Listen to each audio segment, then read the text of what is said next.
Hi everyone. So first thing I wanted to really kind of kick things off with, a little bit of scary news. This past year, Rand Fishkin from SEO Moz, now of SparkToro, released a slide in one of his presentations about the ever-changing search and on-SERP SEO to discuss some trends that he was seeing in terms of where traffic is really headed. So what he did was he compared organic traffic starting in February 26 to February 2018. And they'll look and see, what the big changes are in this traffic. So if we start with the top row and look at desktop, we can see that in general, desktop between 2016 and 2018 is the same-ish. Paid traffic grew just slightly. And then there's this no-clicks category. And this no-clicks category is something really intriguing because it basically means that there's information that's coming from Google's own properties or from various search integrations that basically are not delivering traffic to your site. So that's a 34% that's not going there. But the scary bit is what's been happening on mobile. So between 2016 and 2018, we see that there's a 20% drop in organic traffic that's actually getting to your site. And if we look to see where that traffic's moving, it's moving into that no-click searches category. So what does that mean? And what does that mean for brands moving forward? Well, if we look for some clues, we can find them pretty easily. So this past year, Google also had their 20-year anniversary, and they announced 3 big shifts. So what do they say? The first thing they said was they are looking to begin to shift from answers to journeys. And they say that to help you resume tasks where you left off and learn new interests and hobbies, we're bringing new features to search that help you with ongoing information needs. The second shift that they mentioned is a shift from queries to queryless ways of finding information. And this is a way of saying that they are, they've gone through years and years and years of understanding search, but now they're moving into understanding how do we just discover information? How do they surface information to people? And so they say we can surface relevant information related to your interests, even when you don't have a specific query in mind. They are now capable of predicting at scale what sort of interest we have based on previous queries that we may have had in our search history or relevant sites that we may have had surrounding a particular topic. The third one that they mention is a shift from text to more visual ways of finding information. And this is a trend that even people like Leonard Shlain have mentioned over the years, that we are moving to becoming much more of a visual culture. And so what they're looking to do here is to revamp and bring us more visual content to search, and completely redesigning Google Images. There have been lots of announcements about that this week. We won't be talking quite as much about this particular shift today as we will the first 2, but we will be having many more upcoming seminars and webinars to dive into the deeper sides of these. So one of the first things they mentioned in their shift is 2 bits, which are activity cards and collections. So activity cards, which we can see on the left here, this is someone typing in camping into the search bar, and they can see all of their related activity. You'll also notice you can kind of tell when these are showing up because it says related activity, only you can see these. And this is to basically help you pick up where you left off, being able to kind of revisit a query that you've had in the past, related to something you were searching for there, and then it'll just start displaying relevant pages from your history and previous queries that you may have had related to an overall topic. And these cards are only shown when they're deemed useful to a particular search that you're returning to or querying again, and they're not going to appear for every search. The second that we are looking at on the right-hand side is what we call collections. And this is the ability to add content from previous activity cards or previous searches into larger collections, making it easier to keep track of content you visited. So if you're kind of like building up kind of an idea board for a vacation or a particular travel opportunity, you can kind of collect all of this information in one place. Along with this, Google will begin suggesting content to help further explore those topics or content that you saved and things that you've searched for in the past.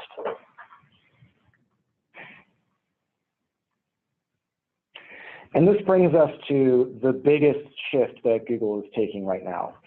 They say that they're taking a shift from searches into journeys, and building upon that, and building upon the previous developments that they've had around the knowledge graph, we now have this third layer called the topic graph, and a revision of what we've known prior to this as Google Now or Google Feed, into what they're calling Google Discover. We are making a shift from search to discovery.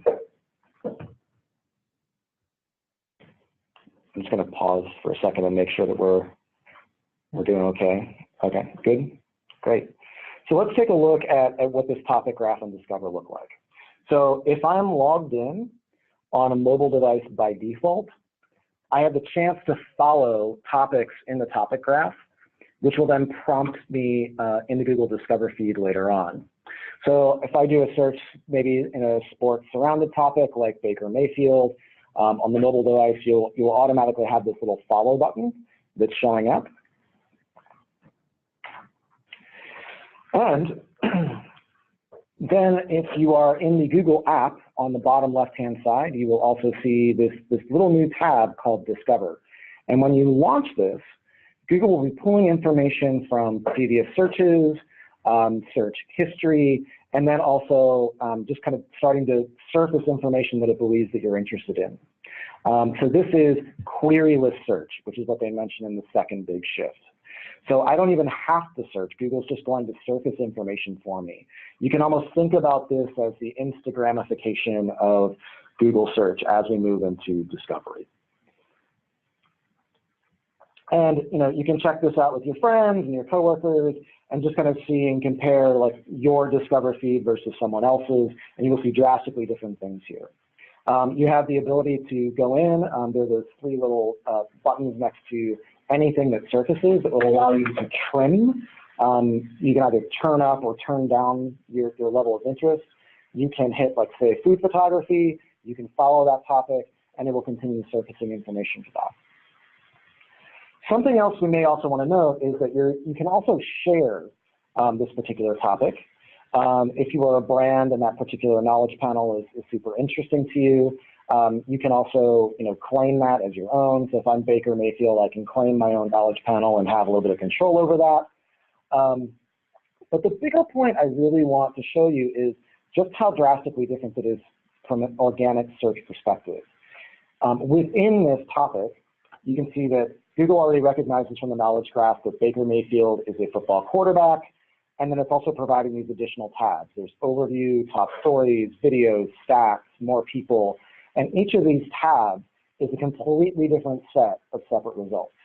And just to make things trickier for us SEOs, this is a case where we can really only track what's showing up on that first page of results. So challenge is on us, time for us to step up, right? Let's take a little bit of a deeper dive into what's happening with some of these.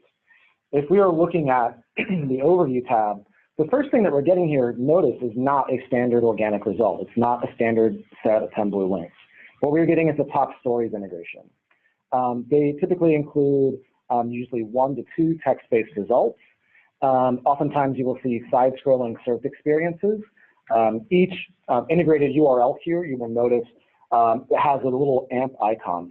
What this means is if you are looking to even get accepted into top stories, you definitely need to have AMP.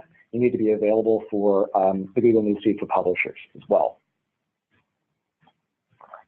Let's dive a little deeper into how this mobile search result appears. So again, we have top stories, we have Twitter integrations, we have a knowledge panel for about Baker Mayfield, we have video integrations, we have more people. We then have top results. So let's go through a little bit of these and what's going on here and just show you how drastically different this is from a user experience level.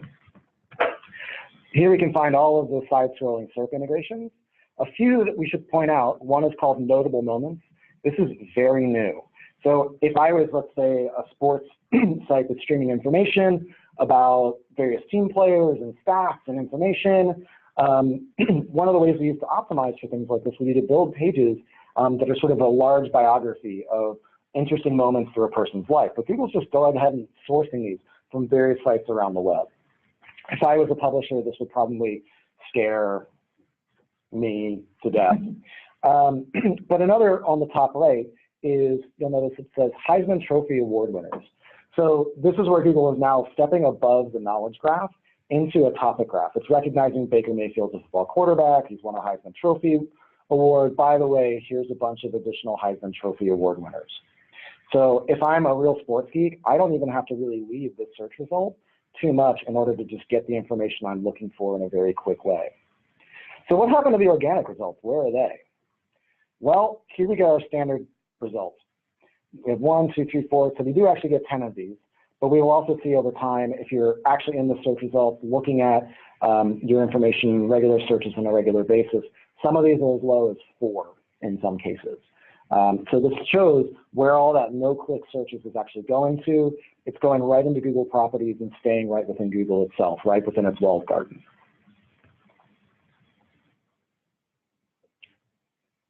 Okay. So if we were to unfold what's happening here just from the search integration standpoint, we saw that there were 7 side-scrolling integrations included. But what that actually means is there's an additional 59 results crammed into what used to be just 10 blue links. And that's only on the first tab of what's appearing here. Let's just let that sink in for a minute. So if you look and see what's going on in some of these other tabs, in particular the More People tab, note, if we think back in time, Google went through this whole thing with entity recognition back in 2012 when it started building out the knowledge graph. So again, it's noting that people are recognized by Google as an entity. This is driven by entity recognition as well as semantic markup. The knowledge graph in general kind of relates these initial factoids. And the SERPs that are to the right here are kind of below the fold on this tab. And you can see that these are very information rich, very data dense. And so if you're looking to get involved in this area of the tab, you really need to be writing super long form content, definitely be including AMP structured markup. And so this is where you can see on an even deeper level how much Google is connecting entity search and topical search. They've gone up a layer in terms of information complexity in a way that's much more human. So again, this is all tied to Google starting to look at connected searches over time in history, being able to predict those out into an exploration of a larger topic.